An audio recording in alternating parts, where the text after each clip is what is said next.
Boa noite. Eu fui convidado pelo Gabriel, do Coeps Mormon, a compartilhar a minha experiência lendo o livro de Mormon em inglês.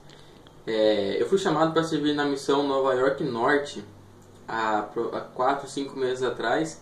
Então o meu desafio foi ler o livro de Mormon em inglês, porque eu vou pregar em inglês. Então eu comprei o livro de Mormon, eu comecei a ler e vi que as palavras eram bem diferentes.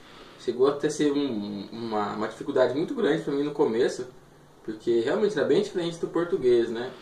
E como o Gabriel deu essas dicas, eu fiz isso também. Eu comecei grifando as palavras que eu não conhecia, que eu não compreendia completamente, num lápis vermelho, né? E então nas primeiras páginas eu via que eu grifava muitas palavras, muitas palavras, e eu fui fazendo isso, versículo por versículo, capítulo.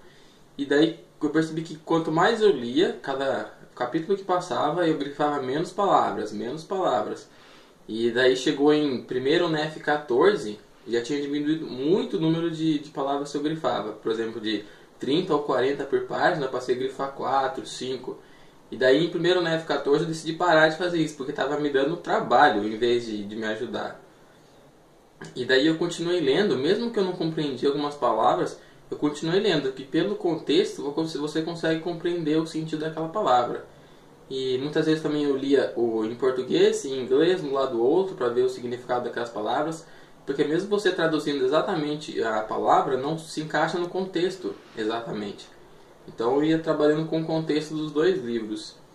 E mais ou menos no meio do livro também, como o Gabriel disse, em Mosias, por aí, eu tive a ideia, né, e como o Gabriel falou, de escutar o áudio em inglês que é fornecido pela igreja no site do LDS.org.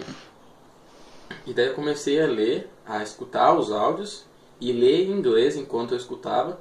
E isso ajudou bastante, porque aí eu descobri a pronúncia das palavras. Não só eu sabia ler, mas eu sabia pronunciar as palavras. Isso me ajudou ainda mais na leitura, porque quando você aprende a ler, isso vai te ajudar, mas a escuta também ajuda bastante. E eu estou lendo o livro de Mormon há 5 meses, estou indo para a missão semana que vem. E então eu digo para você que eu estou acabando, eu estou começando o último capítulo, o último livro do livro de Mormon. E eu não tenho mais dificuldade em ler, eu não fico mais parado em palavras, duvidando do significado dela e eu procurando, pesquisando.